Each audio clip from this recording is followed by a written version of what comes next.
For 50 years, one airline has owned Dallas-Fort Worth. Not dominated it, not led it, owned it. Terminals A, B, C, American Airlines. Terminal D, American International. Terminal F, 31 brand new American Airlines gates, a $4 billion expansion, the most ambitious hub build in modern aviation history. But here's what nobody's talking about. The legal deal that kept competitors away from DFW, it expired January 1st, 2025. And now, Southwest, Delta, and United are all circling simultaneously. The airport that was Americans' private property is about to become the most contested airspace in America. Let's break every piece of this down. When DFW opened in 1974, it was supposed to be a shared airport. Every major carrier agreed to move there from the smaller Love Field. The plan was simple: one giant hub for all of North Texas. One airline said no. Southwest, a 3-year-old Texas upstart, stayed at Love Field, 6 miles from downtown Dallas, and everyone panicked. If Southwest could keep flying conveniently from Love Field, why would passengers make the 18-mile drive to DFW? So Congress passed the Wright Amendment in 1979. It blocked airlines from flying large planes from Love Field to most states outside Texas. Effectively, it told every serious competitor, if you want this market, come to DFW and fight American on American's turf. American won that fight decisively. Today, they run roughly 85% of all flights at DFW, 930 daily departures to over 230 destinations across 30 countries. DFW is, by most measures, the second largest single airline hub operation on Earth, behind only Delta's Atlanta hub. And American is doubling down. The new Terminal F, 31 gates, full ticketing, baggage, security, and parking, opens its first phase in 2027. American CEO has said publicly that DFW has a clear path to become the largest airline hub in the world. That's the fortress. Now here's who's coming for it. Southwest Airlines has been fighting American in Dallas since before DFW even opened.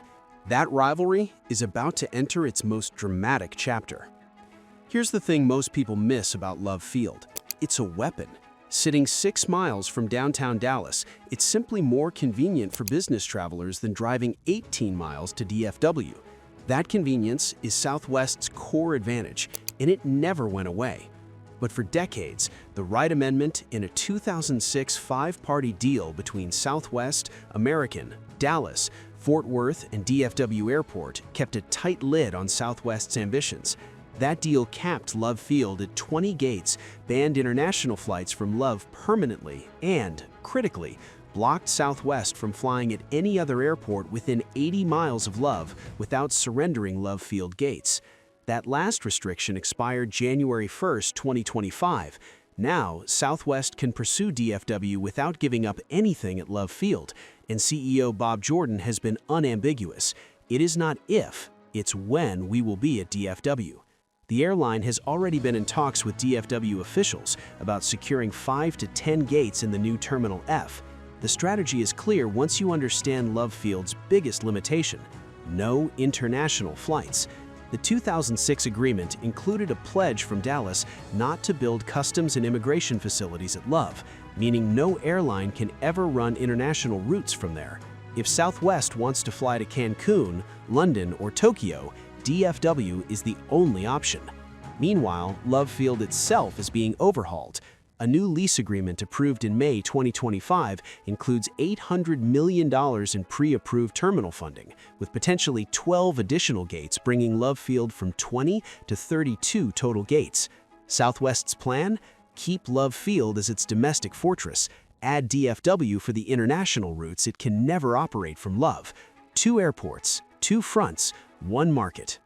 Delta's approach is more subtle than Southwest's and potentially more dangerous long-term. Most people don't know this. Delta used to have a full hub at DFW. At its peak in the late 1990s, Delta operated over 250 daily flights there, holding roughly 30% of the airport's traffic. Then came Delta's 2005 bankruptcy. The airline cut 3,600 DFW jobs, dehubbed the airport, and walked away. Americans seized the abandoned gates. The fortress was complete. 20 years later, Delta is not trying to rebuild that DFW hub. That's the smart part. Instead, Delta is attacking Austin. The airline has announced plans to reach 150 daily flights from Austin Bergstrom International, 15 preferred gates, 2 lounges, and nearly 2,800 employees by 2031. A flight attendant base opened there in October 2025. The logic is simple. Austin is the fastest-growing major city in America.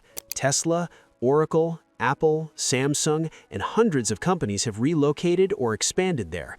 Delta doesn't have a hub anywhere nearby, which means Austin isn't just a market, it's a strategic beachhead for capturing the Texas corporate traveler. And here's the play within the play. Every business traveler Delta converts in Texas becomes a SkyMiles member and a Delta American Express card holder. These aren't just ticket sales, they're long-term revenue relationships pulled directly away from American's Advantage program. Delta still flies into DFW from Terminal E, connecting passengers to its hubs. It's not dominant, but it's not gone either.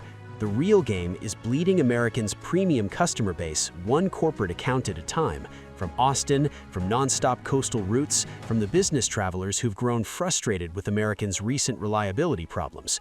Delta doesn't need to out-hub American in Dallas. It just needs to outserve them on the routes that matter most. United Airlines is the quietest threat, and the one American probably loses the most sleep over. United's base in Texas is Houston's George Bush Intercontinental, one of the most powerful hubs in the country for Latin American routes and energy industry travel. But United's eyes are on Dallas's corporate market, and they have a weapon American can't easily match: international reach.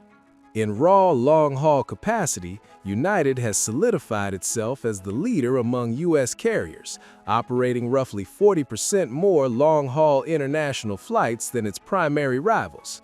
For a Dallas-based Fortune 500 company sending executives to London, Frankfurt, Tokyo, and Sao Paulo, United can often build a compelling case through Houston that competes directly with American's DFW nonstop options. The corporate sales war is invisible to most passengers. It happens in boardrooms and through account managers. A preferred carrier agreement with a major corporation doesn't show up in flight data, but it can represent tens of millions of dollars in annual ticket revenue and lock in travelers for years. United doesn't need to win gates at DFW. It needs to win contracts in the glass towers of uptown Dallas and the office campuses of Plano and Irving, and it is actively hunting them.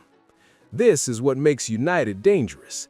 They're fighting a war that can't be countered with more gates or more flights.